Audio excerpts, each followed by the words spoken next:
Good day. Philippine National Police, Firearms and Explosive Office.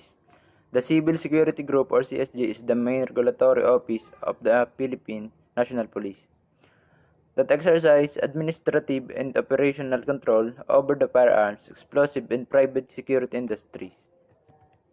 Office under CSFC, Firearms and Explosive Unit or FEU. Supervisory Unit for Security and Investigation Agency SUSIA. Reserve Affairs Unit or RAU.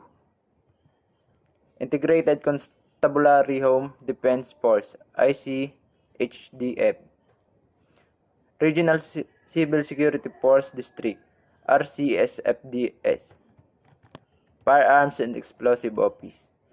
Related Law and Regulation PD 1866, RA 8294, RA 9516, RR on PD 1866, PNPMC to 2012-009, PNPMC 2014-058, Temporary Suspension or Regulation of Commonly Used Controlled Chemical.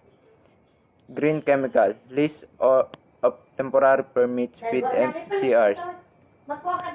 Philippine National Police, Civil Security Command, Civiscom, and to control of the following: Firearms and Explosive Division, FED, Security Agency and Guard Supervision Division, GSD, Law Enforcement Training Affairs Division, LETAD, 16 Regional Civil Security District, RCSD, 5 Sub-District in the National Capital Region, NCR.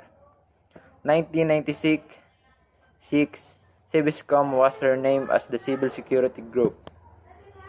September 24, 2009, NAPOLCOM Resolution Number 2010-321. PED was renamed to Firearms Explosive Office or FEO. SAGSD was renamed to Supervisory Office for Security and Investigation Agencies or SOSIA.